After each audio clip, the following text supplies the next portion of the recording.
Let's create multiplayer racing car game. And this would be right from the beginning to the end. You will know everything about creating a multiplayer game. Creating sessions, joining sessions, finding sessions, generating session ID, replication, and many more things. You can see we have this beautiful user interface. You'll know about that as well. You can see we can create session, we can join session, we can specify the number of players you want to join your session. You will talk about private and public sessions. We'll also generate session ID that you can share with your friend, and only your friend can join your session, which is amazing. And the other topic would be about Steam, connecting your sessions to Steam so that your players can join through Steam. I'll provide two projects for this. One is the basic project in which you will have the whole code about multiplayer games. Like that would be the base of your code, that you can create any multiplayer game based on that. And the other project would be these project files. You can see right here the vehicles and the map and the things that you can use to create a multiplayer racing game, which you can see right here. And in this video, we will create that. And the good thing about this video is you can find the whole code in GitHub repository. You can just click down there and go to the GitHub and find all the code and check why your code is not working, for example. I have a complete course about this topic. You can find it down there. If you want to know everything about multiplayer games and creating the whole multiplayer game right from the beginning to the end, then you can just click down there and find my course. Purchasing that course will have two benefits. One for supporting us, and another you will learn a lot of things from the course. And finally, you can find our Discord server down there. There are hundreds of game developers where you can share your work, you can share your ideas, you can learn, you can ask, and you can answer other game developers. So now let's go to the video and learn about multiplayer games. The first thing you need to do is to come to pub.com and search for this multiplayer game based system for Unreal Engine and C++. You can see it's right in here. I just submitted it for review. It's still pending approval, so you can just search for this and download it for Unreal Engine. Create your new project. When you create your project, you will see this thing right in here, like when you open this one. So by default you can just select the selected viewport, but it will not work. You can see the system it's connected to is null. I mean it's not connected to Steam. But if you just stop this and come right here and tell him to a standalone game, then when it is played as standalone game, just give it a little time.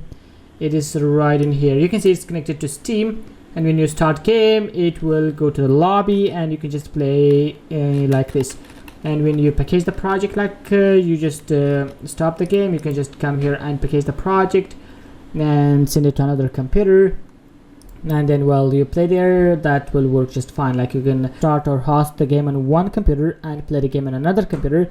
It will be connected. But there's one important thing you have to notice, that you have to have two different accounts and two different computers, like two different Steam accounts.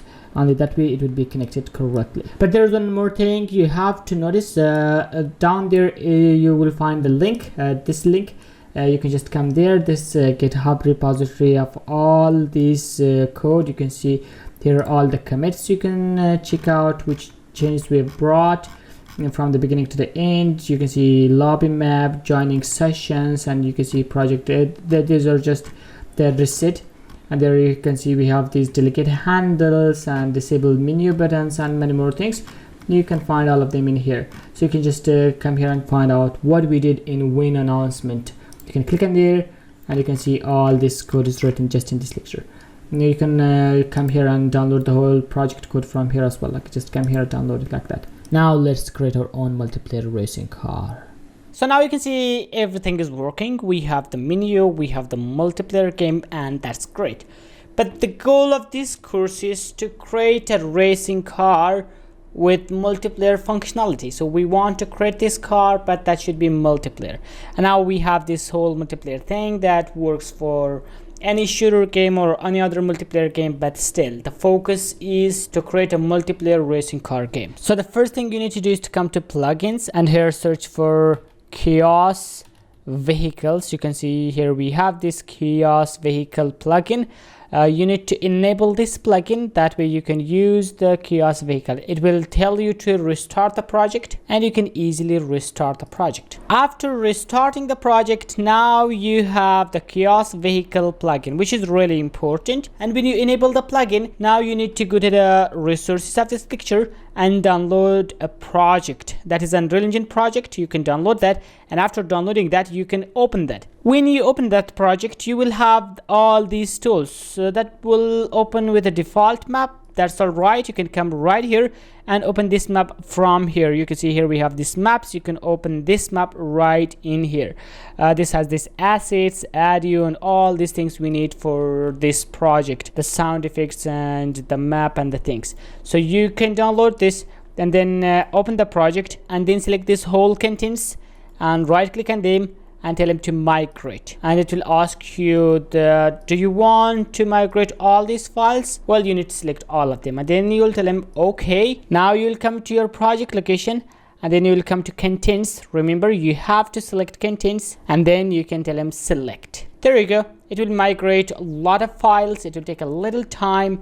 Then after migrating all these files, you can close this project because you don't need that project anymore, and then you can come right here.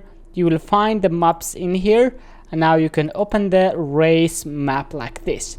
You can see when you open the race map, this will have this vehicle in here, which is the default vehicle we want to use in here, and that would be selected as possess.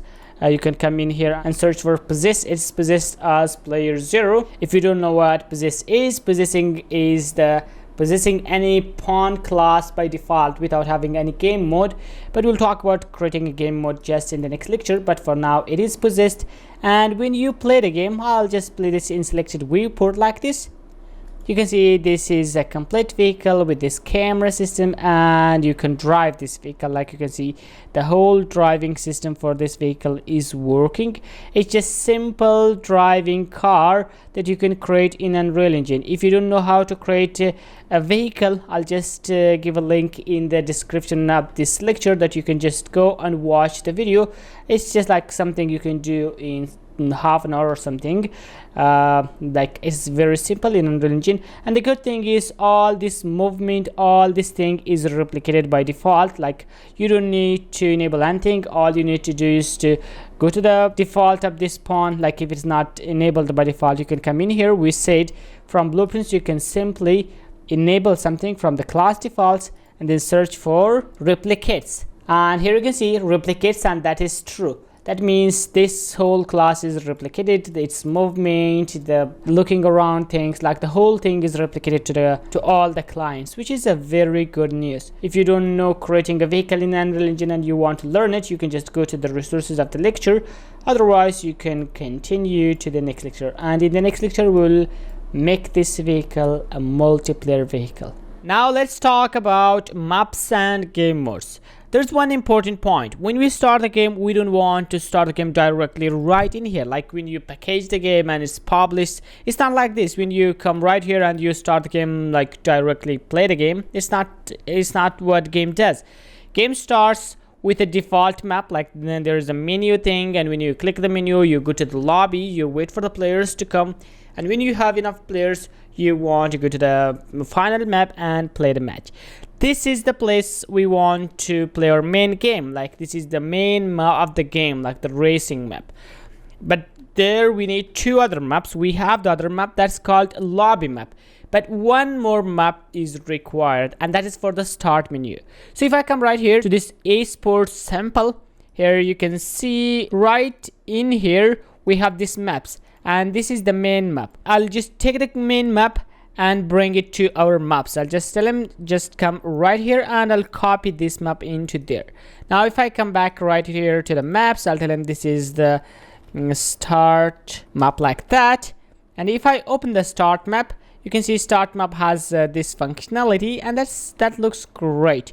If I play the game, this is just great. Like, this looks very good to start our game with. If you come and select this one here, you can see you can just select different modes for this. Maybe I'll tell him I want a different one like this, or you can just come here and change this to a different style, like whatever style you want or you like. You can just select it from here. You can see, or you can come right here and select these two different modes as well. And if I play the game, now you can see this looks fantastic, like great. but I'll tell him no, we want something like this. Maybe whatever you like, you can just select it in here. I'll select the URL in here, and I'll select some different thing in here as well. Maybe this if is open, this is not that good.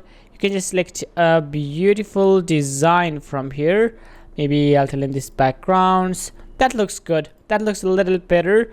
Or maybe let's select this one. This is a lot better. I want to select this one, like this angle when we start the game. And from game modes, we already have this one game mode, which is start menu. If I come here to the multiplayer and come to game modes, we have this start menu game mode. I'll tell him we want to select our own game mode, which is start menu game mode, like that. And there's default pawn and things like that. If I play the game, now you can see we start with our start menu game mode. There's this beautiful design in the background, and here we have this join game, and we have start game, which we can simply click on this one and we come to the lobby. Now we have the lobby map as well. If I come back here to the maps, we have the lobby map. If I open the lobby map, this is a beautiful lobby map. That's good. We won't just do a little driving in here, but here I'll come here to the game mode. We need to create another game mode for the lobby map, and we need a little functionality for that. So I'll come right here into the tools and create a new C++ class. I'll come to all classes and I'll search for game mode like this. Here you can see we have this game mode and game mode base, but game mode has a little more functionality and we need that. So I'll select this game mode and we can give this a name like maybe lobby game mode, which is a very simple name. This is just for the lobby game mode, and I'll put it in game modes because we'll have different game modes. And then I'll create this class. Now we need to wait for a little bit, then we will have our game mode. Well, the compilation from Unreal Engine is failed, which is fine. We need to come to the writer, and here we can continue. So if I come right here, we have games, and in source code here we have this game modes, and here we have this game mode.cpp and .h file, and we all know where the problem is. It's right in here. So this is our game mode, and in game mode we want to override a function to check the number of players. So in public section, if I create this public section like this, there is a function which we need to override from the parent class, that's virtual, and we'll tell them the void that returns nothing. That's called post login, like this. This needs a player controller, a new controller. So this will be called whenever a new player is joined. So this function is called when a new player is joined, and you can see we can access the player controller of this as well. And as you can understand from our slides, game mode only exists in the server, so only server can access this, and server can access all the player controllers in the world. I'll tell him we need to create definition for this one, and there you go. We need to call the super function for that. And then down here, if I write game state like this, and from there I'll tell him to get, this will return a game state, and from game state we can tell him give us the player array, and this will give us the player array, which is an array, and there we can call this function, which is num. Like this will return the number of players in the world. And then we can come here and store this in a variable. If I come here, this returns a size. We can store this in an int32 variable, and we'll give this a name like number of players, like this. That's simple. Now we can check if the number of players is reached to a specific number. I'll tell him if number of players is equal or greater than 2, then we want to go to the new map. So we need the world. So I'll tell him u world, that's a pointer, get world, and if that is valid, so we can just put this in if statement, and I'll tell him if that is valid, then we can travel to the new map. I'll tell him world, and then from world we can call this server travel, like this. And this needs a new map. So where is our new map? If I come back to Unreal Engine, our main map is in maps, and that is called a race map, like that. So I can write in if string like this.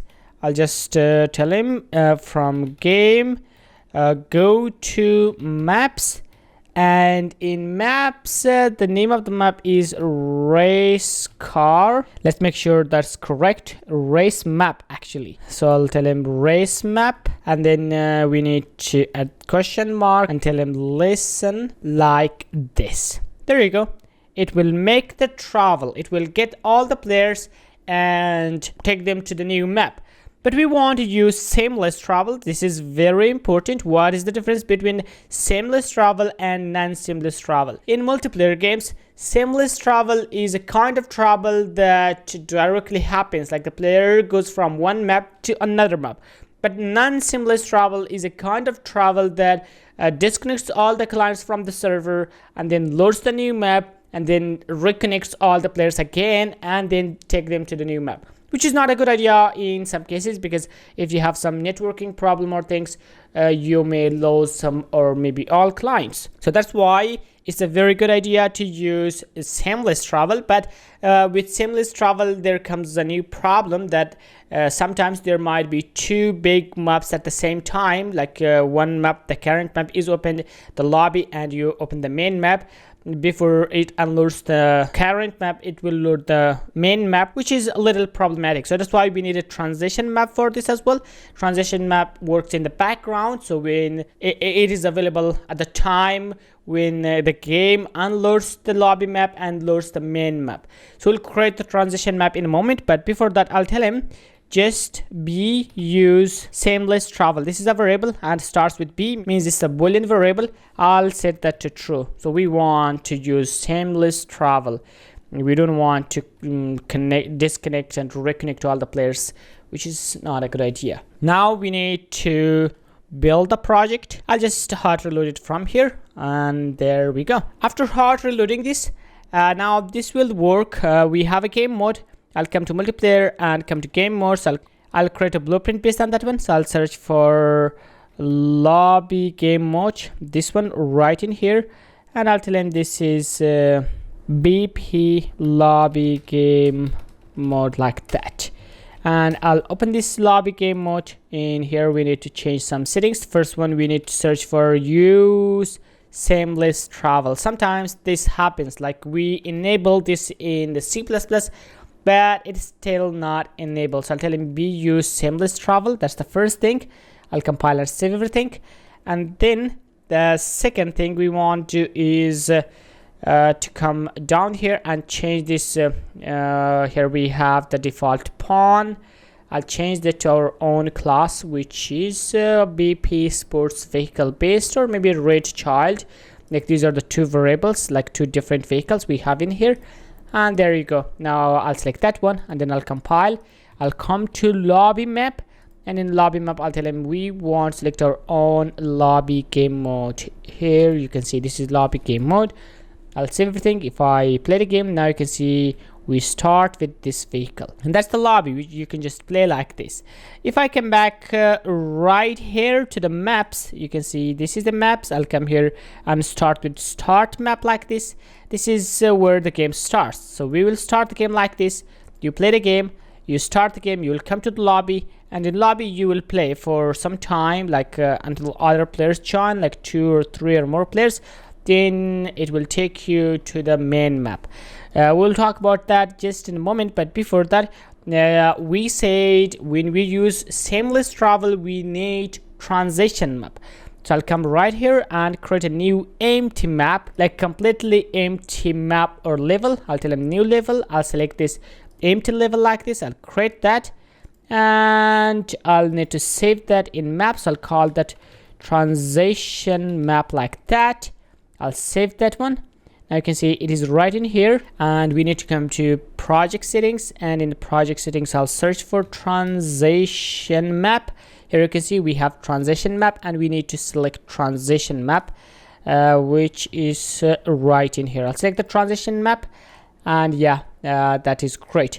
But the one more thing, from packaging, you need to add the new map into the maps list, which is right in here, list of the maps to include in a package build. I'll tell him we need to add a new map, and that is our transition map. I'll come to the maps and I'll select transition map in here.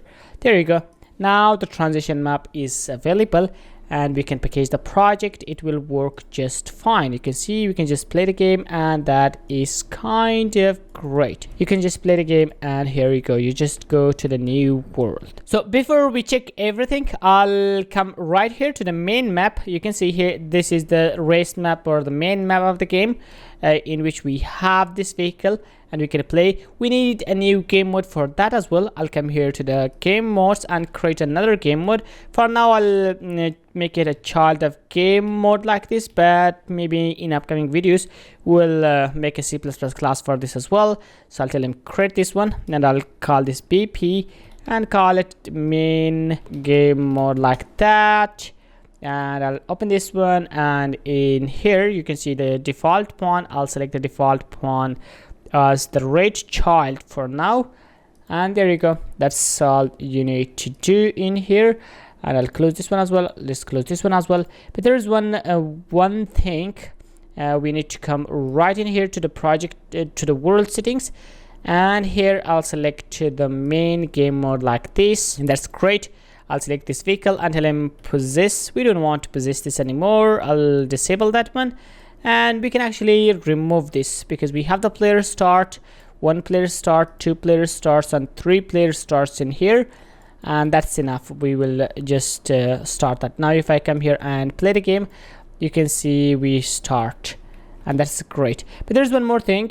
The name of this map is race map, but all other things for the main map is called main. So I'll come here and change the name of this race map to main map, because we want to be consistent with our name. So I'll just make it okay. If I come to the writer, we need to change that one in here as well. That is our main map. And then I'll come back in here. Now if I play the game, that works just fine, but there still we have the problem. Like if I come and start with start map, and if I play the game and I'll tell him start the game, we are here and we will remain in the lobby like forever, because there's no other player to join us. That way we can travel to other map.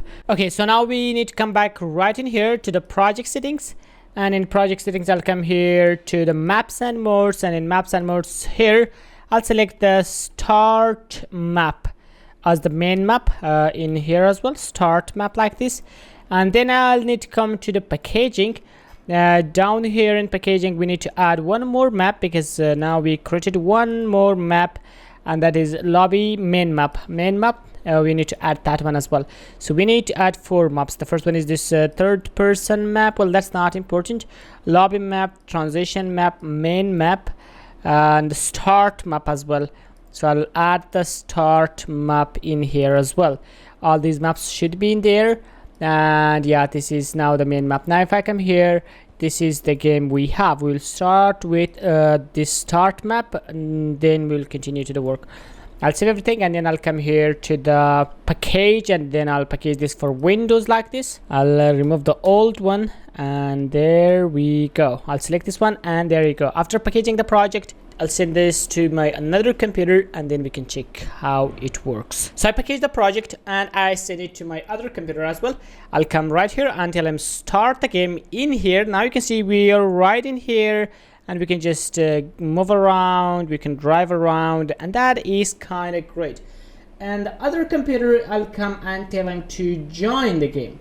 Now you can see we're waiting for the new player to come. It will take a little time, and there you go. Now we're in the new map, and we are like, we have 2 vehicles which you can move around. That is great. Like, look at them, and that is our multiplayer game. This is how the multiplayer game works.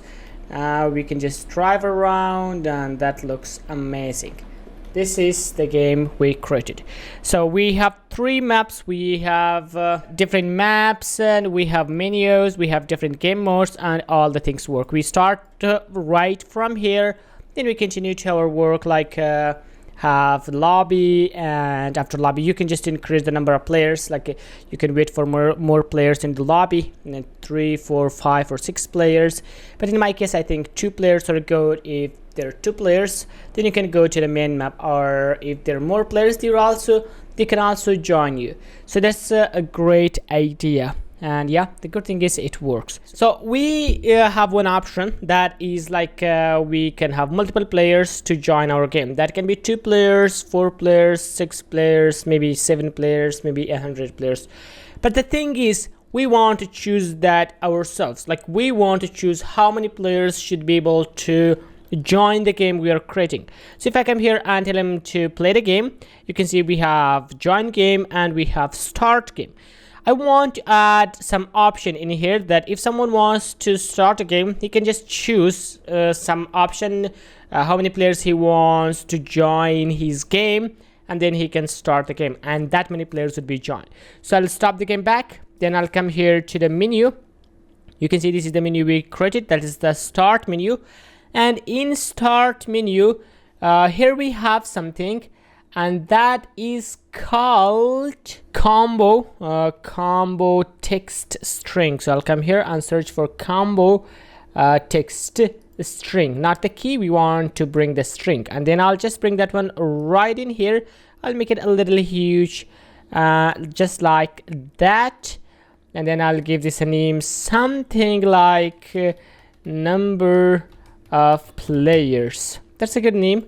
And then we can add a text as well. So I'll just come right here and add one text, but before that I'll just bring this to the center like this, and then I'll bring this text right in here, and I'll bring that text to the center as well like this. I'll make the text a little huge. I'll come to the fonts and change the text a little bit like this. And the good thing is, and I'll bring it a little down. That's already in the center.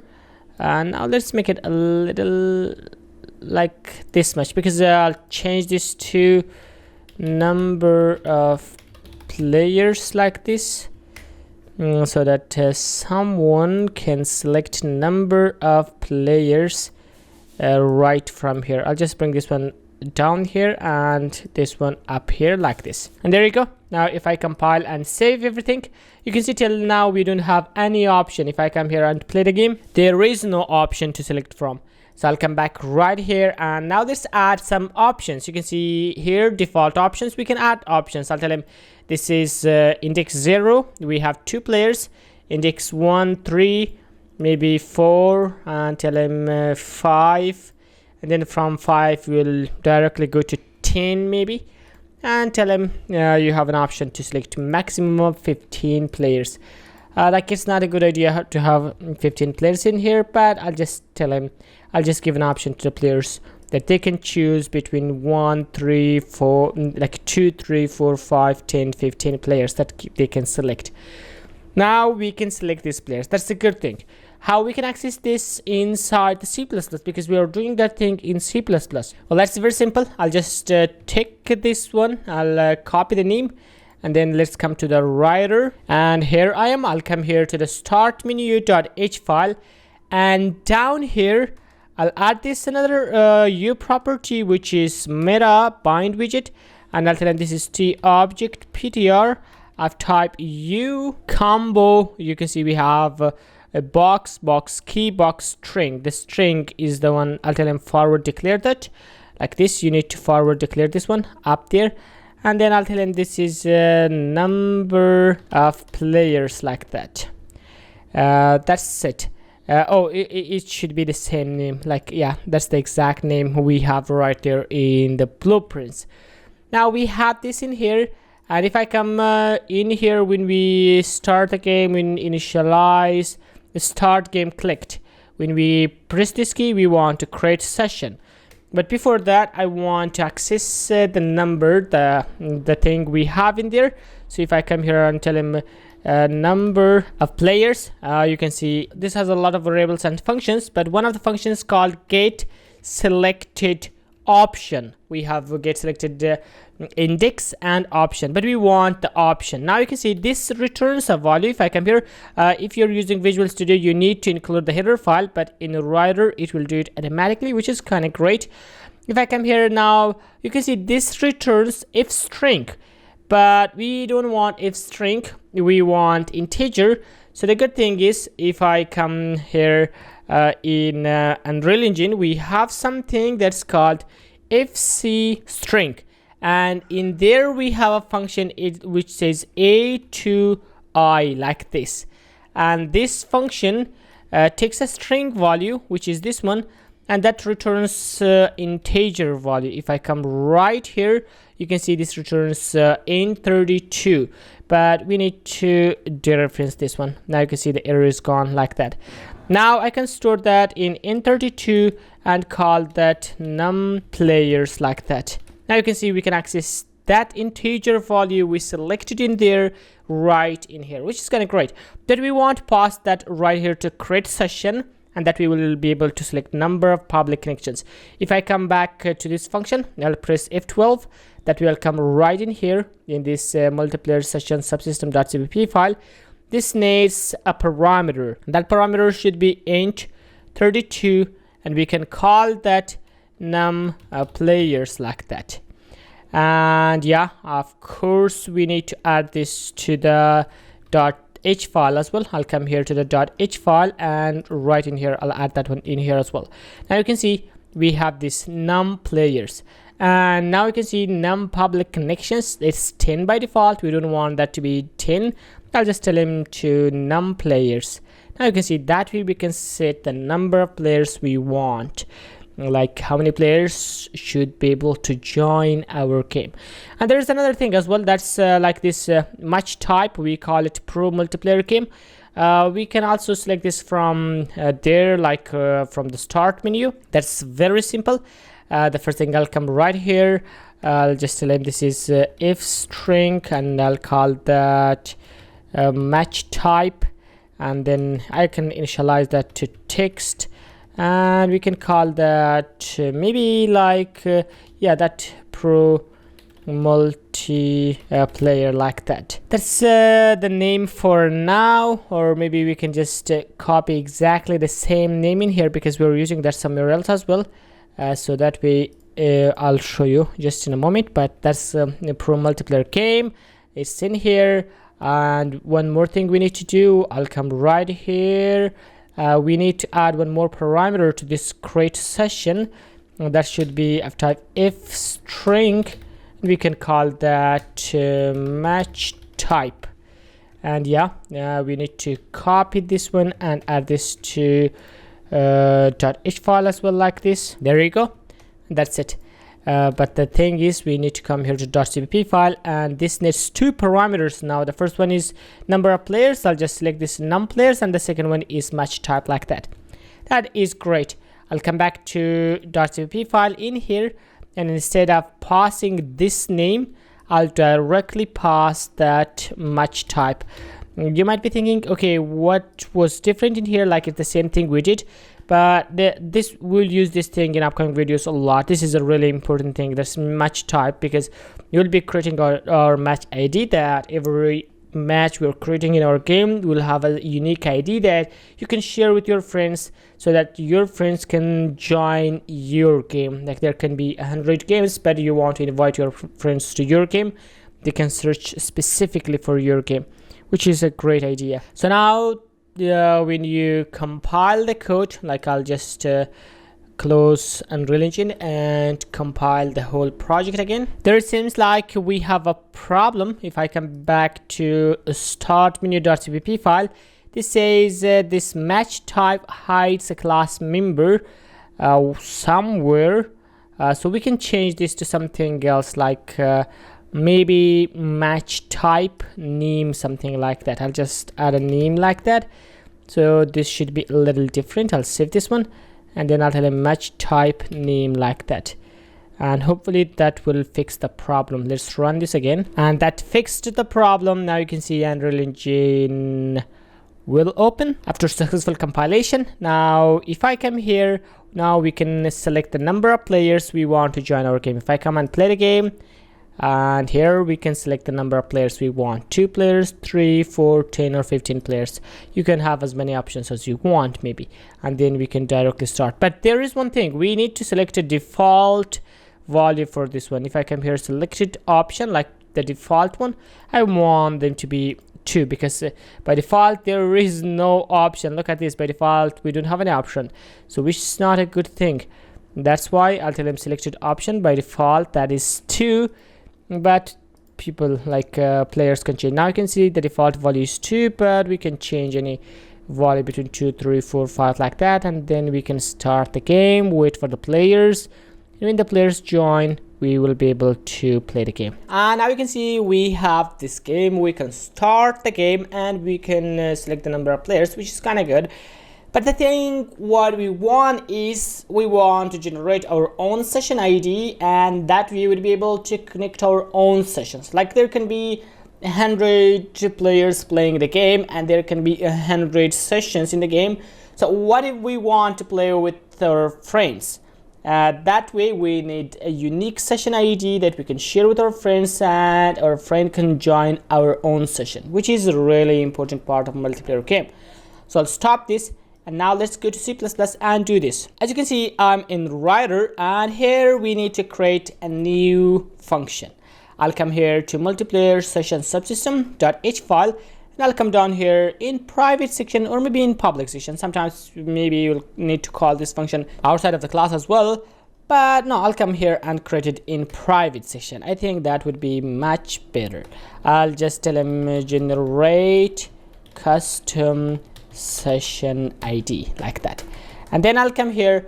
This will need to return an if string value. Well, if string, it should be like if string that can be numbers or letters, so that would be a unique ID, and we'll call that generate unique session ID like that, and we'll make this const, so we don't want to change anything in here. We just want to. Now we need to create definition for this one. I'll come right here and tell him to generate definition in .cpp file, and here we go. This needs to return something, so for now I'll come right here and tell him to return an if string like that. That's all we need to do for now.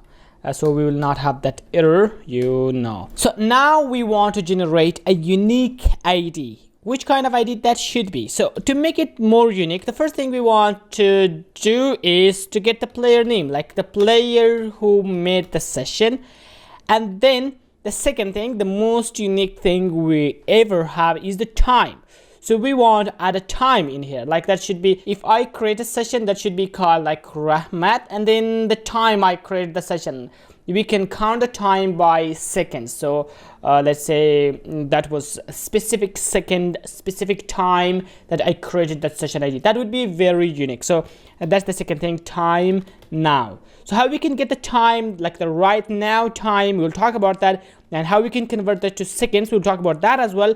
But the thing is, you want to make something like this, player name plus underscore and plus time right now. That would be a very good unique session ID. To do so, I'll come here and tell him this is if string, and we can call this player's team name. So that would be like the player's team name which is in the Steam. And for now I'll make that as an empty if string like that. There we go. The second thing we want to is to get the I online subsystem, because we need online subsystem. So I'll come right here and tell him if I online subsystem, that should be a pointer, and we can call that online subsystem, and we can get that from the I online subsystem, get online subsystem like that. Or we can just make it like this, from I online subsystem, we'll tell him get, and then in here we can just pass Steam subsystem like that, because that we want the Steam subsystem, and we know that we will be connected to Steam in this case. Now from online subsystem we need something that's called I online identity ptr, and we can call that identity, and we can get that from online subsystem, tell him to get identity interface like that. Now we can check if this is valid or not. I'll tell him to that identity dot is valid. If that is valid, then we can come right in here. Now we can get the player Steam name, and that's very simple. From identity we can tell him to get player nickname, but you can see it's not working because we need to include a header file. If I come up here and in here, I'll tell him to include like this, and from interfaces we can include online identity interface.h file. That's the one we need. Now if I come down here and I'll tell him to get player nickname, that's what we need. But this function needs a parameter, and the parameter is, if I come right here, you can see the parameter is this is the one, if unique neat id. So how we can access if unique neat id? I'll make a new variable for this one. I'll tell him this is const, and we don't need a local player for this. I'll tell him this is if unique neat id, like this. That is a ptr, and I'll call that local player id. Now let's get this from identity. From identity we can tell him to get unique player id, and this needs the player index or player number. I'll tell him 0. So the array starts from 0. We want the first player, so the first player would be at index 0, like this. In this case, like who created the session. And then I'll tell him if this local player id is valid, then we can go and get this thing like identity get player nickname. This needs this thing, like you can see right here, local player id. I'll pass the local player id right in here, but we need to dereference this, so I'll add in this asterisk at the beginning. Now if I come here, this will return a value, and the value is if string value. So I'll store this in if string value, and I'll call that player. We already have the variable in here, you can see right here, player Steam name. I'll just copy that one, and then I'll store this value right in there. By this time this player Steam name is empty, but when we reach right in here, if the online subsystem is valid, and if the identity ptr is valid, and if this local player id is valid, then we can get player nickname, like the name of the player from the Steam, like the whatever name you select in the Steam, we will get that. And yeah, that's all we need to do. But the thing is, like Steam nicknames can be repeated, like two players can have the same nickname on the Steam. It's not unique actually, like the nicknames on Steam are not unique. That's why only using the player name will not make our session unique. We need to add a time as well.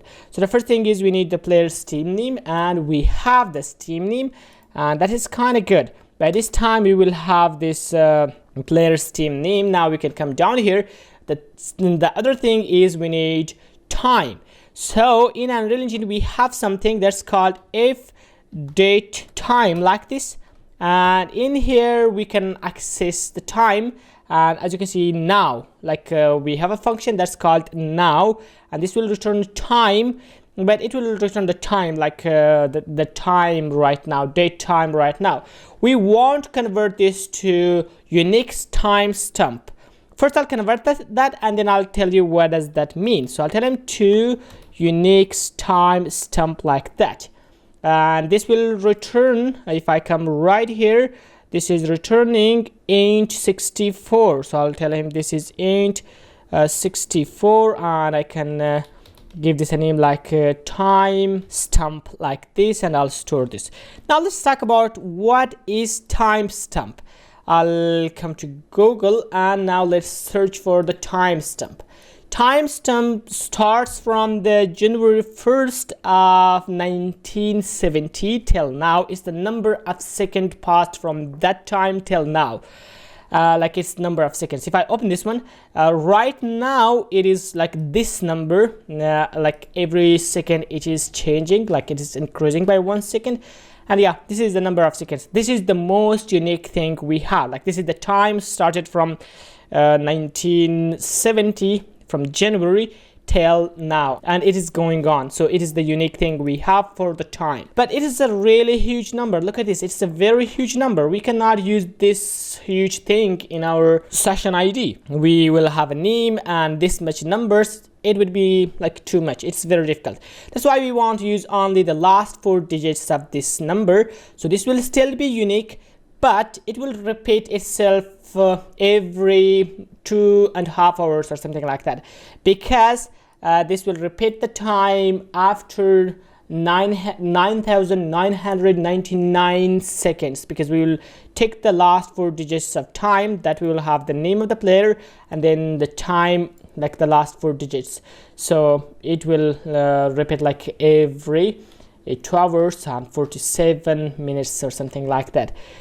So I'll come right here. Now you can see we are getting this time right now, and we convert that to unique timestamp, which would be a huge number, but we want to get the last 4 digits of the time. So to do so, we can get that from if string, and in if string we have this printf like this, and then I'll tell him in printf, I'll just take the text, and then we want to get the last 4 digits. So I'll get the percentage 04D like this, and yeah, that's what we want.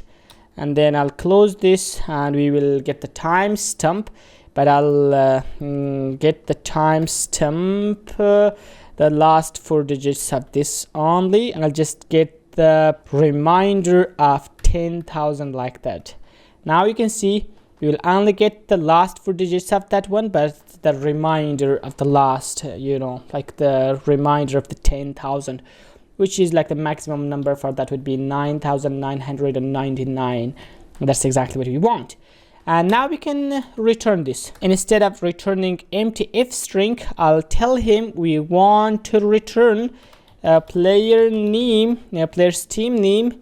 Then we'll add text like this. We'll add this underscore, and then we will add the timestamp, but we will store that in if string. So this will return an if string value. So I'll just store that in if string, and I'll call that timestamp string like that.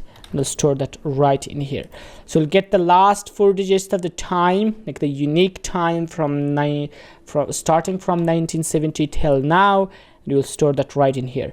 And now we can add that to our player name. Now you can see this is the good thing. This would be very unique thing, because like in every 2 hours and 47 minutes, the player who creates a session would be unique session of him with his name and the unique time. He will have like the seconds, the number of seconds. If 2 players with the same name creates a session at the same second, that only that time will have something similar, but it's like the possibility for that is very low. So that's why we will not care about that. The first thing is the player's name should be the same, like 2 players around the world should have the same nickname in Steam, and they should create a session at the same second, like the same second. That time we might have a problem for that, which is not a huge thing. So yeah, we will return this, and now we can use this. It is very simple. First we'll repeat this, what we have done in here. We created this function, and this function returns an if string value.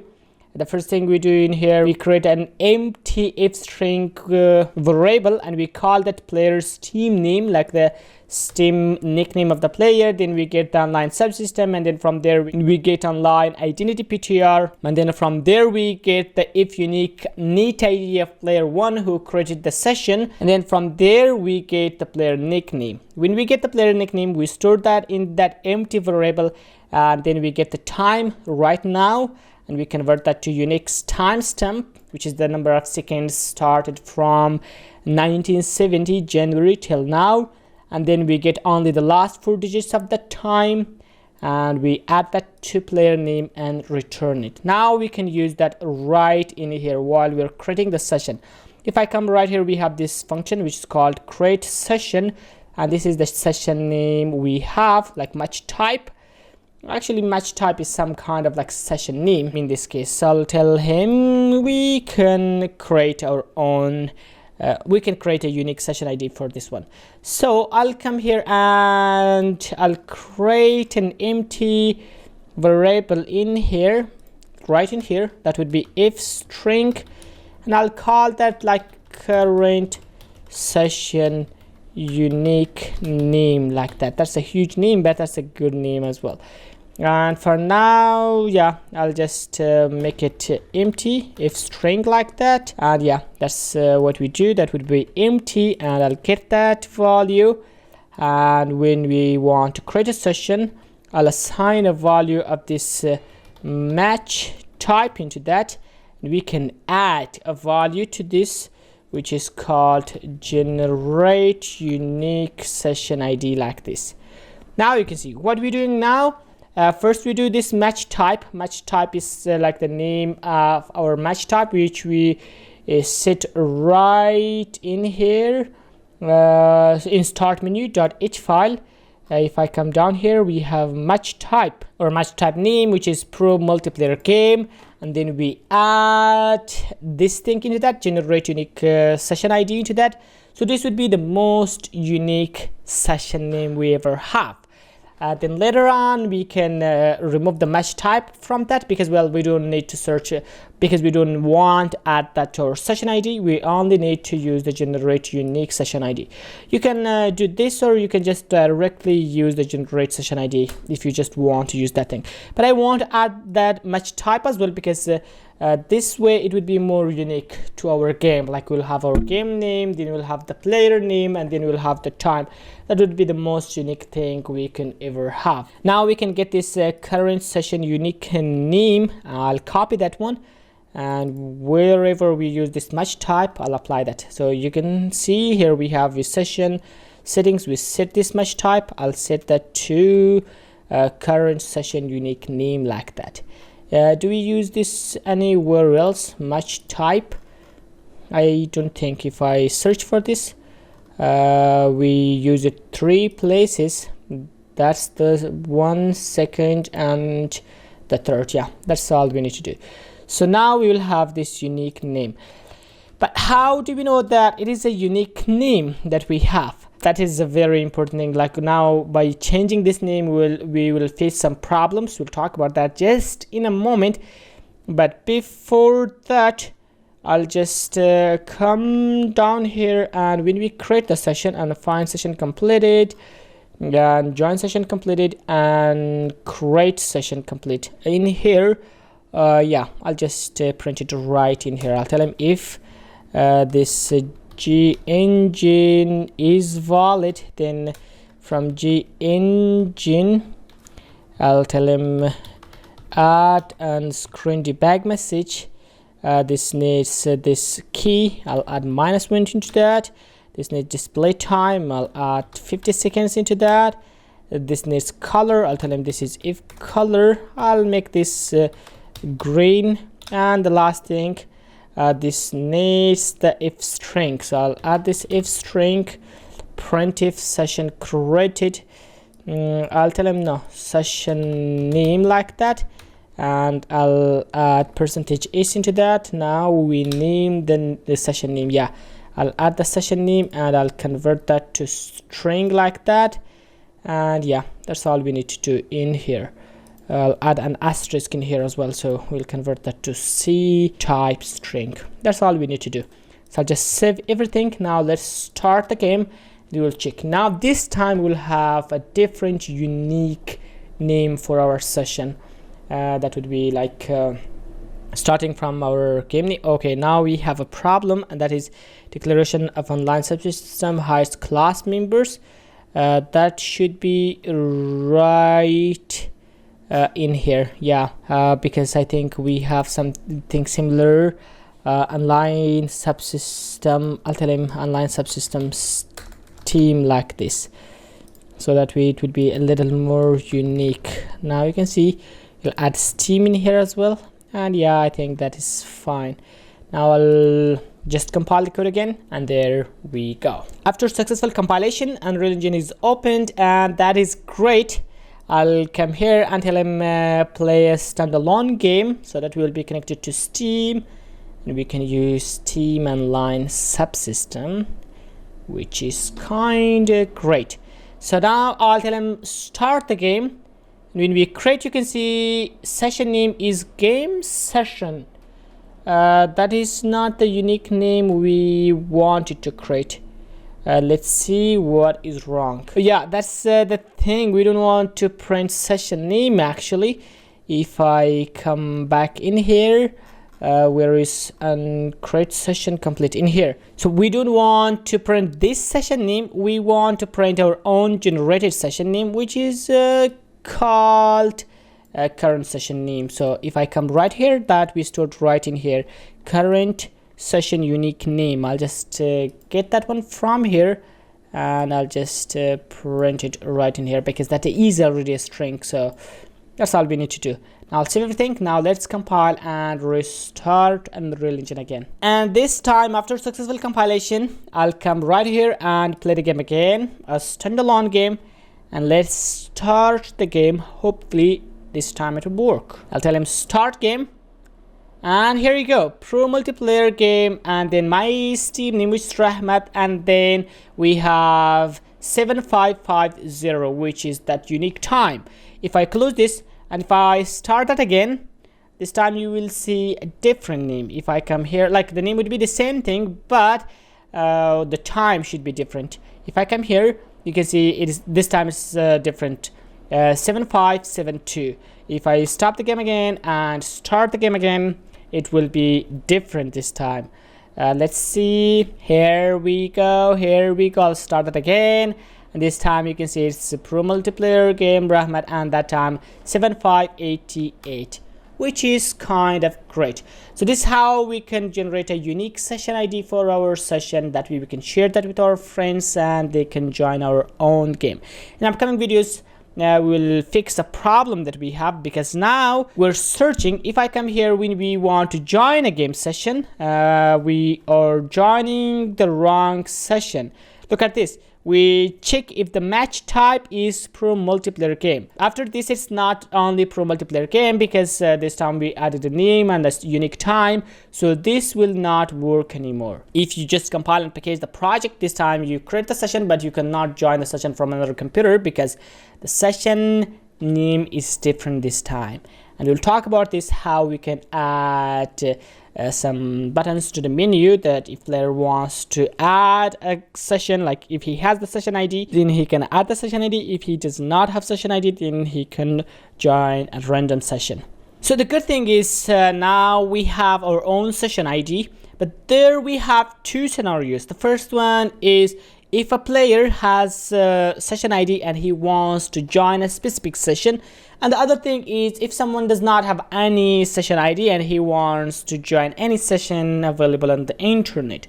So first we'll work on the first one, which is something we were using already, because we were using just searching for the sessions. We find any session which is related to our game, and then we can join that, which is kind of great. But we said in the last lecture that it's not working anymore, because now we have a different session name for that, and that's why we will not be able to find our own sessions until we have a specific session ID. Like the session which is already created, we should have that session ID. Only in that case we can join, otherwise we cannot join. Now we want to add something. If I play the game in here, when we want to join the session, like using this button right here, we can join the game. But here we want to add a check mark that someone can press on that and say if it is valid, if it is available. If you have a session ID, then you can check that and you can join a specific session. Otherwise, you can uncheck that and join any random session you want. So I'll come right here to the menu, and in here you can see we have something. We don't have that right in here, I think. So I'll just search for check, and you can see we have check mark in here. And I can just bring that right in here. By default it should not be, it should be unchecked. Yeah, that's all fine. And you can come here and change these icons as well. You can just select any image you want. Let's search for check. If you haven't check, I think we don't have any check mark in here, so I want to use our own check mark. So I'll come here and in Google I'll search for check mark PNG, so that way we can use our own, like well, you know what I mean. So let's find some. I found these two on the internet. You can see we have this should be like disable, and this should be enabled mode, like that. I'll just close these two and come right here, and well, this is like disabled mode, so I'll just search for uncheck like this. Here we go. And yeah, I'll just change it to something like maybe 400. by 400 like that. But yeah, I can just change this a little bit like this. I'll make this a little smaller. I'll come here and tell him maybe 150 by 150 like that. That seems good. So I'll just change that to 150 by 150, and I'll bring that right in here, up here, and yeah, that seems good. And in chick mode, you can see chick image. I'll search for chick like this, and yeah, I'll change this to 150 by 150 as well. I'll just tell him 150 by 150. I'll just tell him checked, and you can see it is working very well. It looks good. Now you can see if I just compile and save everything, and if I come right here and I just play in the viewport, you can see we have that right in here. But yeah, there is this problem. I'll just change this to uncheck like this. The same thing. I'll change this to 150 by 150 like that, and in here as well I'll just search for uncheck, and yeah, image size, I'll change this to 150 by 150. You know what does all this thing means. And I'll also come here and tell them this should be check as well. Yeah, here we have the check, and the image size should be 150 by 150, and the last one is down here, and that yeah, of course should be check, and that should be also the same thing, 150 by 150. Here we have like undetermined image. We will not undetermine this thing, like we'll be using this as active or inactive like that. Now if I compile and save everything, let's play the game. Now you can see it's right in here, and if I click on this one, you can see it's enabled and disabled, which is kind of great. We can add a sound as well, but we'll not talk about that right now. And I'll also come here and search for button. I'll just add a button in the background, so it will look a little better. So I'll just add a button like this maybe, but I'll just bring this check mark up like this, and I'll bring both of them to the center, like both of them. I'll give this a name, like whatever name you want to use. I'll just give this a I'll tell him this is B, starts with B, because that there should be a boolean value. I'll tell him this is custom session ID. That's the name we want to use, because we want to access this in C++. We'll be using that in C++. I'll bring this a little down, and the button I want to give the same color as this one. I'll just copy this color, and I'll come right here and I'll paste it right in here, and yeah, I'll copy this one as well, and I'll paste it right in here. Now that seems good, a little better. If I come here and play, now you can see it's visible, and we can just click it and click it like that. And one more thing, let's bring this to the center like this. Maybe I'll bring it right in here, because I will be adding some more things in here. I'll show you what I mean. I'll also copy this text like this and bring it up here, and let's write something like is private like that. So if it is private, then someone can just use this one, otherwise he can just skip it. So if he want to join the private one, like his friend, he has session ID or not, like that. Now you can see if I play the game, we'll be asking you want to join, is that private one or not? If it's private, he can just click on this one and add a session ID in here. We'll talk about that in the next lecture, and then he can join. Otherwise, he can just disable this one, and then he can just continue joining any random session. So by default, it is unchecked, and that is fine. Now let's copy this name, because we want to add this to the C++. But before that, I'll add the same thing. I'll change this name. First, it should not be a variable, and I'll change this to custom session ID button like that.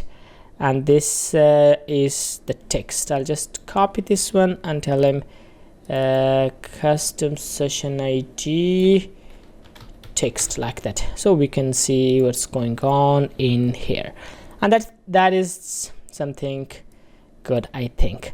So I'll just copy this name, and now let's go to C++ and access this. Now you can see I'm in writer. I'll come here to start menu.h file. The first thing is I'll come here. You can see we have this bind widget. Like, this is how we can access these things from blueprints. Bind widget, this one as well. This is t object ptr of type u checkbox. That's the check. That thing is called checkbox. I'll tell him add forward declaration. If you're using Visual Studio, you have to add forward declaration yourself. If you're using writer will do it for you. You can see this is how you can add forward declaration. This is u checkbox, and that's one we are using right in here. This way we can just do the work we want. And then I'll come here to the .cpp file. In .cpp, not to game mode, I'll just close this lobby game mode. We are not using that. I'll come here to start menu.cpp file, and yeah, now we can access that one right in here. And multiplayer find sessions. When we come in here, we want to check if okay, so first we'll access this match type, and after match type, before we want to check this thing, we will check if that be custom session ID. This has a function, and that says is checked or not. You need to include the header file for this. You can see writer did that automatically. This combo text string, this checkbox.h file. If you're using Visual Studio, you have to add the header file for this one, otherwise it will not work. I'll come down here. Here it is. If this is checked, if that is checked, then then that means we're just searching for something like specific.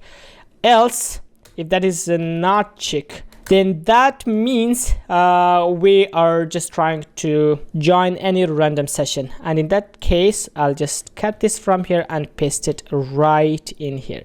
So if this big custom session ID is checked, then we will be getting the session ID from the player, and we'll be searching for the specific session. Otherwise, we will come here and check if match type is equal to if string pro multiplayer game. No, not like that, because we want to join any random session and the internet, but every session will have their own unique ID. Like, every session you're creating will have unique session ID.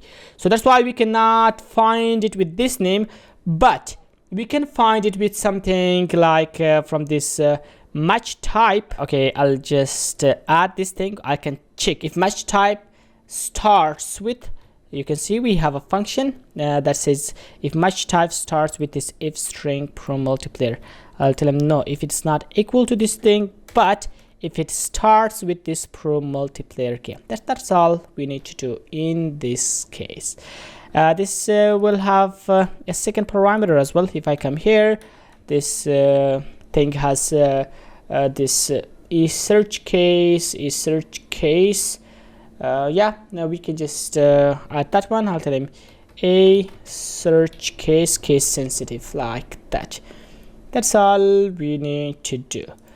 So we'll talk about this case in the next video. If someone checks that, and if he has a specific unique ID and he wants to join that specific one, then that is a different scenario. But if he does not check this box, then that means he doesn't want to join any specific session ID. You want to join any game which starts with this pro multiplayer game, I mean, like, which is our own, and yeah, that way he will be able to join. So now the normal case is working. If I come here and compile the game from the beginning again, the normal case is working. Players can join like random games on the internet, but the specific case should not work by this time because we don't have any code for that. We'll talk about that in the next lecture. And this says, okay, there was something that we didn't save, but we closed on religion. I think that things would be fine. If I open this one, yeah, this thing is good. And if I come here and play the game, you can see we can still check and uncheck, and you can join. But for now, we'll not be able to join anything because we don't have any online session subsystem.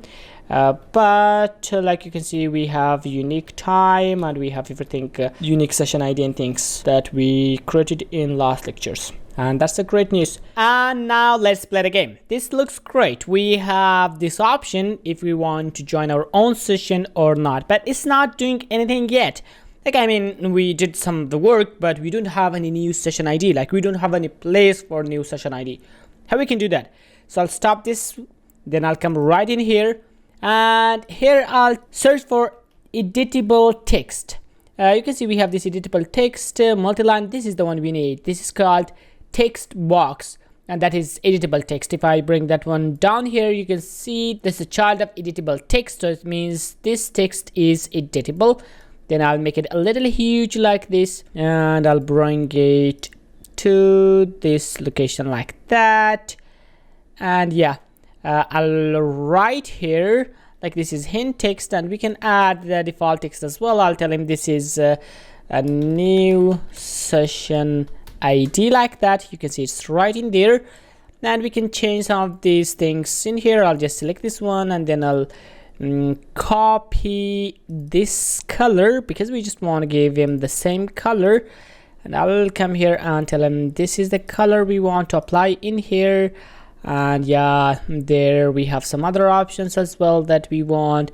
Background image when we're hovered it, so I'll just change this a little bit so that we can understand what's going on in there. Background image focused, and yeah, I'll also add this again, and this time I'll bring it a little more. And the last option we have is background image read only. For read only, I'll leave it like that. So when it's disabled, it should be like that. I think that's a good one. Yeah, I'll just leave it like that.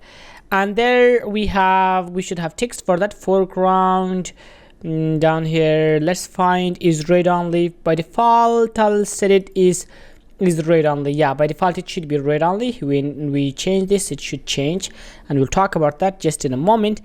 And yeah, I'll come down here. We have is editable? Yeah. Visible? Yeah, it is visible. Here we have text style. I'll come here. You can see I'll just change the text size a little bit, maybe like this much. And here you can change more settings about text. I think that's fine, the text. But if you want to change the color, you can just change the text color and things right in here. I'll just leave it like that. And then I'll compile and save everything. I'll come in here. If I play the game, you can see by default it is read only, which is fine. And the other thing is I'll just bring this to the center because it is not in the center. I'll compile and save. Let's play this time. You can see it is read only. If I come here and change this from read only to enabled, I'll just change this one and compile and save it. This time if I play, you can see it's not read only, and we can actually add text into that. But the problem is, like we already have this default text. I'll just remove the text because, well, we don't want any text in there. Sometimes player should enter that from the beginning. Now if I play, you can see it is someone can enter the text in here, and in read only it would be read only. We'll talk about that in a moment. I'll compile everything and save it, and I'll come in here. I'll give this a name like new session ID, like that. That is a variable, and then I'll compile and save. I'll just copy this name. Now this is the child of editable text box. So I'll come to writer, and I'll come to .h file of start menu. I'll come down here, and this is your property bind widget, and then I'll tell him this is t object ptr like that, and this is of type u editable text box. I'll select this one, and I'll tell him forward declare. You already know about the meaning of forward declaration. If you're using Visual Studio, you should forward declare it yourself, and the name should be the same name as it was in there, like in the blueprint, SAF, and Real Engine. I'll save everything. Now I'll come back to .cpp file, and in here from that new session ID we can access the text. How we can do that? Well, it's simple. Get text like that. You need to include the header file, but writer added automatically. You can see editable text box, but if you're using Visual Studio, you should not forget the header file for this. As you can see, if I come in here, this is returning something of type if text, but we need if string, not if text. So we can convert this to if string, very simple, to string. Yeah, that's the simple thing. Now you can see we can access that thing, like whatever text is in there, right in here, and we can convert that to string. Now we can check if that is equal to the session ID, like if we found a session ID similar to that or not. So I'll come in here and tell him if this match type is equal to a new session ID, that give me the text and convert it to string like that. And yeah, it's simple thing. Well, we don't want to assign the value, we want to compare. So it should be comparison operator, like double comparing like that. So now you can see, we'll check if this match type is same as this session ID, which is entered by the user. Then we want to join to that session and return like this, return from the function, which is kind of great. So this is a very simple thing. Now we have two options. The first thing is, if this big custom session ID is enabled, then we should have something in session ID.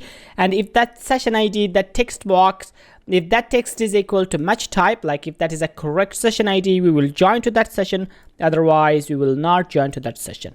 And we'll check right here in else case, if that is not available, like this big custom session ID, if that is not the case, then we'll come down here and check if we find any random match, we can join into that. It's a simple thing. Now if I compile and save everything, it will work. But there's one thing, if I come back to Unreal Engine, as you can see in here, we want to do something. Like if I come in here, and when this is disabled, this should be read only. If when we enable this one, then this box should be enabled, like we can enter text into that. So I'll come back to writer, and in writer I'll come up here. We need a callback function into this checkbox. This checkbox can have a callback function when its state is changed. So I'll come down here and I'll tell him this is function, and this callback function will return nothing, and custom session clicked like that. We'll give this name, and this should have a parameter that should be of type bool, and b is checked like that. This is the function we need. I'll just create this function, create definition for this one, and now we can add this as callback function right in here in the initialize. I'll tell him if this be custom session ID, if that is valid, that's that checkbox, then we can use this be custom session ID, and from there we can tell him uncheck state changed. Then we can add a dynamic, and we can add this on custom session clicked. Yeah, this is exactly what we want. I'll save this one, and I'll come back to this function right in here. And inside this function, we just need to do one thing, and that is that session ID box. So I'll tell him this is new session ID, that's the box, and we can set is read only. We will set that according to this, whether it is checked or not. If it is not checked, then this would be read only. Well, I need to add a negation in here. If this is checked, we will convert that to negation, and we will set that if that is read only or not, because read only means it is disabled, then checked means it should be enabled. So that's why we will add this negation in here. If it is not checked, then it should be read only. If it is checked, then it should not be read only. Now I'll compile and save everything. Now let's restart Unreal Engine and check if it works or not. Now after successful compilation, I'll come right here and play the game. By default, it is enabled. If I change the state, now you can see it is disabled and enabled. So I'll come right here and change this one by default to be read only. I'll come here and tell him is read only. Yes, it is read only. Now I'll compile and save everything. When we play the game, now you can see it is read only. You cannot enter any text or something like that. When you enable this thing, now you can see it is enabled and you can enter the text. But if you disable this back, now you can see this is also disabled like this. So this is how it works. This is really important. Like sometimes you just want to work with these things. Some options should be enabled according to some of the things. So this is how you can do this. Like this is how you can connect these menus to each other. If I stop the game and play this a standalone game, you can see I can come right here. I can select a number of players in here and I can start the game. Like well, we have that session name, which is kind of great. I can stop this back and I can play this as a standalone game again, but we cannot join anything. Well, you know the reason why we cannot join that, because we don't have any session. So this join session is not working. So now let's check if it works or not. I'll come right here and I'll package this one. I'll remove this old one. Well, I think I need to come back one step. I'll remove this one, then I'll refresh this, and then I'll select this folder. When it's packaged, I'll send it to another computer and then we can check it together. So now the game is packaged and I send the game to another computer. I started the game in there and it's in the lobby waiting for us to join. First I'll try without entering any session ID. I'll tell him join the game and there we go.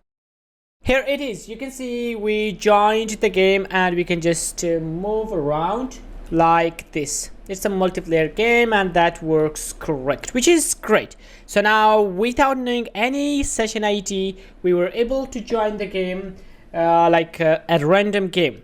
This time I'll close the game and I'll start the game again, and now let's join using the session ID. So I'll start the game on my another computer with 2 players. I'll tell him to start the game. And here I'll tell him this is private. Yeah, I want to join our own session. And you can see the session ID, another computer, session name, that's Pro Multiplayer Game. And then the username, which is Deadly Domain 01. And then the time 6890, like that. And then I'll tell him join the game. And there you go. And here it is.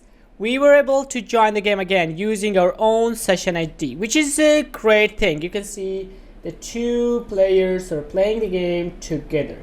And this is how you can just join the game using your own session ID.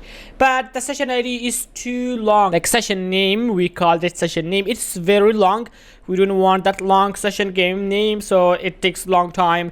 And yeah, it's a huge name. We don't want that. So we'll make that short. So now there is one problem. We generate the session ID and session ID is not visible to the players. If I come here and play the game, you know, we have the session ID and that's kind of cool, but it is not visible. Like these things, like these debug messages are just for debugging purpose. They will not be visible in the shipping. Like when you ship your game, when you publish your game, these things will not be visible in there. So you can see we had the session name in this case, but it's not visible in the session, so no one can see that because that debug message will not be available in the final project. So we need an actor that can display whatever we want to be there. So to do so, I'll come right here and in multiplayer, I'll come to UI, and in UI, I'll create a new folder.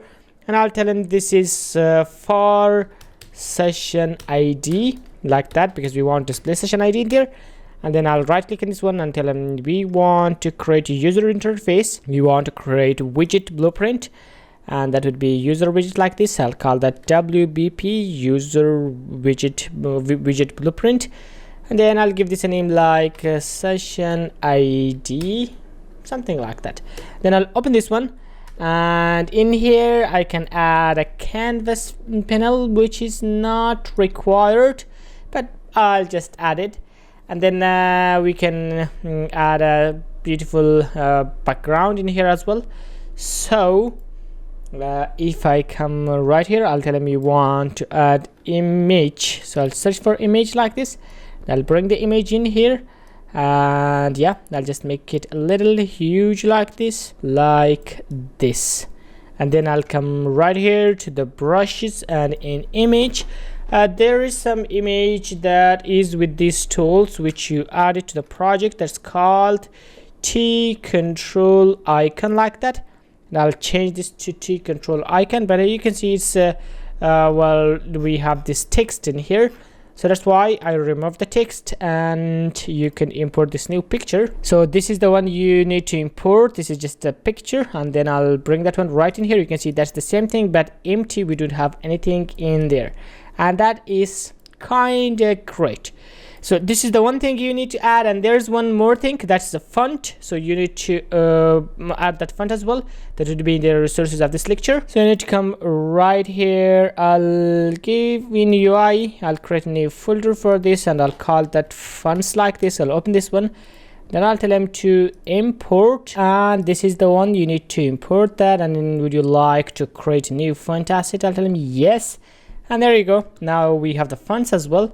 And if I come here and add a text in here, you can see I have the text. I'll bring the text in here, and I'll change the text to something like waiting for players, like that.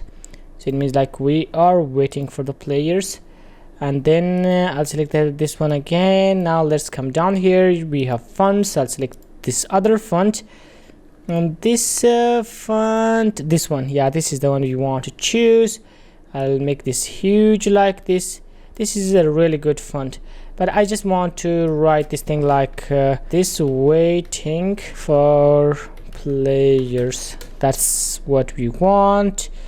There you go. I'll just bring that one right in here. I'll make this a little short. I'll tell him play game, like that, because waiting for players, that's a really huge thing, and we don't want to make something that huge. And then I'll select the text again. I don't want this text to be editable, so I'll not make this variable, and I'll just change this to something like I'll just give it a name like play game text, like that.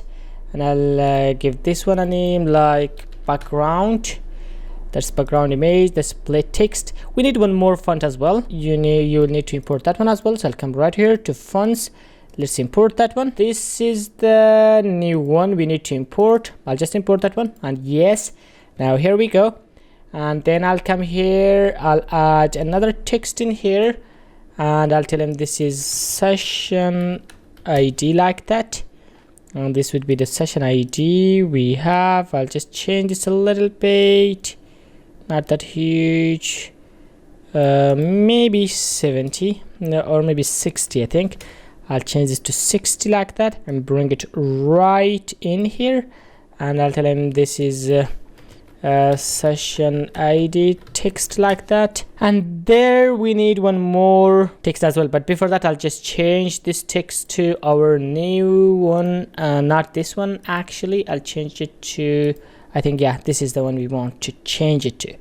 So I'll just bring one more text as well. I'll just duplicate this one. I'll copy and paste that one. I'll bring it right in here, and this would be a variable, and we can change that one.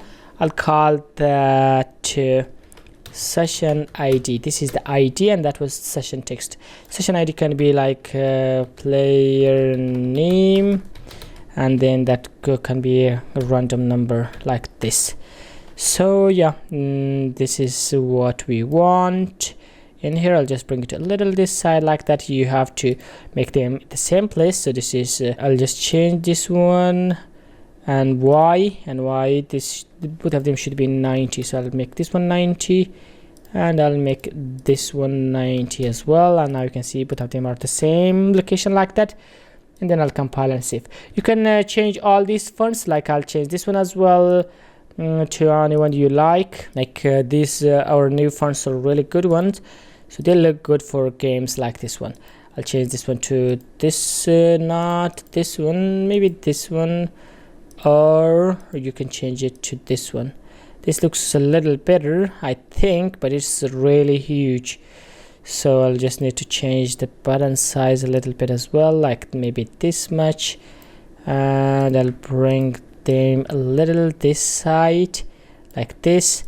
I'll change this one as well to the same thing like this, and I'll X position and Y position, X size, I'll change this X size to same like this one, X size, and Y size, I think why we didn't change the Y size, which is fine. And also I'll just select these two and bring it a little this side. Now you can see that's a lot better, I think. If I compile and save everything, and if I come here and play the game, you can see this looks great. I like this one. It's private, number of players and things, everything is looking great. But the thing is, for now we're working on this thing. You can see we have this UI, and I'll compile and save everything. We need to create an actor for that as well, so I'll come here to the multiplayer, and I'll come here, create a new one, and I'll call that session ID. So this would be session ID actor, and then I'll create a blueprint, and I'll create this actor. I'll call that BP, and yeah, this is BP session ID. This is session ID blueprint. This should not be in this start menu map. This should be in the lobby map. So I'll come here to the maps. I'll open the lobby map, and we need to bring that one right in here to, like, the players will start right in here. We can add that in there. So I'll just bring that one, session ID actor, right in here, but there's nothing in session ID actor. So I'll open the session ID actor, and in here I'll add widget like this. You can see we have this widget, and that can be just widget. Now in widgets, I'll just come this side like this, and in here I'll tell him this is world space. Yeah, that's fine. And widget class, I'll tell him we want the session ID. Now you can see that is visible. Just bring this a little up like this, and we can change the size so that the whole thing should be visible like this, and I'll change this one as well. Now you can see it is visible. I'll just bring it a little up like this, and that looks good. But the thing is, we want to change this number. So I'll come right here, and in begin play, we want to take the widget. Then from the widget, I'll tell him get widget. You can see we can get the widget, and I'll tell him we want to check if that is our own WBP widget of session ID. I'll get that one. We can do this work from C++ as well, but in this case it's a very small work, so it's fine to be done from blueprints. And then if that is valid, then we can get the session ID. Remember, you can see we can get session ID, and this is this thing. If I come right here, this is session ID, and this is a variable. If it's not variable, you cannot access it outside, so it should be a variable. And then we can set text in there. So I'll tell him we want to set its text like this. You can see this is the text we want to set, and I'll just tell him this. I'll just set it something like Rahmat 0 this much, like that. This is just, we want to check if it works or not. Now you can see this is in the lobby. We need to just bring it like this. Now if I play the game in here, you can see it is right in there, and we can see play game, there the session ID, and it is visible in there. If I change this to something else, maybe like session ID, and then I'll compile, and if I play the game, you can see now that is changed to session ID. But we want to set it to session ID, whatever session ID we want. So how we can do that? Well, we need to access the variable from our own subsystem. So I'll tell them get a subsystem, which was the multiplayer session subsystem. This is the one we want to get. And I'll tell him if this is valid. Just check if it's valid or not. It would be valid, but yeah, checking is a good idea. And then when we check if it is valid, we can do a little work. We can access a variable from that one, but we need to make that variable blueprint callable or blueprint read only. So I'll come back to writer, and in writer I'll come here to multiplayer session subsystem. In here we have this variable that's called current session unique name.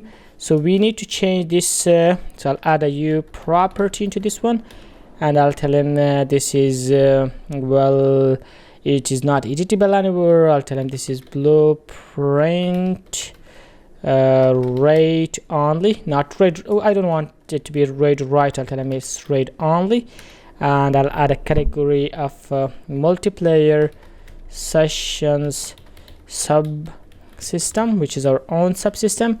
And I'll tell them meta, this is the one this thing you need to add. Meta allow private access, because this is a private variable. If you do not add this one, you cannot access that. So I'll add that one as well. I'll not compile the code from here. I'll just hard reload it right from here. So I'll just hard reload that one, and that way we can access that variable in the blueprints as well. So after successful compilation or hard reloading the code, I can close this one, and I'll come right here and tell them sessions. You can see get current session unique name, and we can only get it because it's read only. And then yeah, from there we can set this text like this. This is just a converter from text to string like that. So this is all we need to do. It's a simple thing. Now if I compile and save, and if I play the game, and well, this happened. Let's compile the code from the beginning. There's got to be some problem. So after successful compilation, I'll come right here. Now let's go to the lobby again. There's this one thing we're checking. Yeah, we can do all this thing before we access that. We check if it is valid or not, and we check this one as well if it's valid or not. So there should not be any problem. So I'll come right here to the lobby. I'll come here, maps and lobby, and then if I play the game, and there you go. But for now you can see the session ID is not valid, like we don't have anything in there, which is fine in this case, because we will not be coming to lobby directly. We'll be coming to lobby from the start map. So I'll come here, open the start map, and I'll play this as a standalone game so that we will be connected to Steam and we'll have correct session ID. Now you can see we can just join the game or start the game. I'll just start the game like this, and there you go. We have the session ID. That's a really huge thing in there. You can see that's pro multiplayer game Rahmat, but it's not complete like that. 5797, we don't have that in there for some reason. I don't know for what reason. So we need to make this a little shorter, and we'll talk about that in the next video because it's very long and it's not completely visible. So now you can see there is a problem. If I play the game in viewport, you can see I'll tell him start the game, and you can see that is we can see the numbers, the time, pro multiplayer game, and then but if I play this standalone game, which means we'll be connected to Steam and we'll have the player name as well. And in that case, let's wait for it. I'll tell him start the game. You can see we can start the game, but those numbers are not valid. Why is that? Because well, the name is too long and we cannot display the whole name in there, because we just in here you can see, yeah, in this actor right in here, this is the size of this actor is not that long, so that's why it should not be that long. So we need to remove the name, like we want to make this name a little shorter. We don't want that long name in there, so that's why there's one thing we already know. If I come right here, this is the pro multiplayer game. Like all the sessions will have this thing at the beginning, so we don't need to display this to the users. Like it's something we know that every session of this game will have this at the beginning. That's why I'll come back right here, and when we create this thing, like on create session complete, when that is completed, I'll come here and tell them this current session unique name. And then from there we can add this dot. You can see we have a lot of functions. One of them says remove from start. We want to remove something from the start. And what do we want to remove? We want to remove this variable right in here. That's called match type. We can access that right in here, or we don't want to set that in here because we cannot access that variable right in there. So I'll come back in here and get this thing, remove from start. I'll set this variable back in a create session complete. So when we add this to the session settings, after that we can just remove that back. Simple thing like this. So we will remove something from the start. If I come right here, this needs something at the beginning, and that's element type in prefix. Like we can just add this match type in here like this variable, the variable which comes right from here and which is this thing in here. So This is all we need to do in here. And then when we want to join using our own session ID, like in this case, I just want to add that back in here, which is called match type name, and I'll tell him we can add this like this. So you can just put this whole thing in parentheses like this. Now you can see we do not display this match type name like this huge thing, which is right in here. We don't display this pro multiplayer game to the users, but we know that it exists, like it is in the beginning of all sessions which belong to this game. That's why before we display it to players, we remove this thing from there, and before we compare this match type to this thing, we add that back, which is a good thing. I'll come back to Unreal Engine and I'll just start reload that from here, or we can compile it from the writer as well, which is fine. And now after successful compilation, first I'll come here and play this in viewport until I start the game. You can see now we only have that thing. In this case we don't have player name because we're not connected to Steam. This is a local game, but if I come here and play this as a standalone game, in this case would be connected to Steam and we'll have player name as well. So I'll come here and play the game, start game, and yeah, now you can see Rahmat 6687. That's the good thing. Now we only display this to the user, and we can connect using this session ID because we know that we add that back before comparing this to match type, so that would be alright. So this way you can just short this text and just text it and just show the shorter form to the users, and yeah, that will work just fine. I also want to add this thing to the main map as well. Like in main map we want to display this thing like session ID as well. Maybe some players want to display it or not, like for whatever reason. I just like the design of this thing, so I think that is just cool to be in here. So that's why I'll just add it right in here, bring it a little up like this. You can see that that place was empty. Now that looks a little better. When you play the game, everything would be just all right, but the design is a little better now, and I like that design. Just bring it a little this side, so that should be in the center. Yeah, this looks great. Thanks for watching the video. I hope you've enjoyed and learned a lot of things from the video. If you like it, just give it a thumbs up, write in the comment your opinion and what you made, and share your work in our Discord community. I'll see you in another video.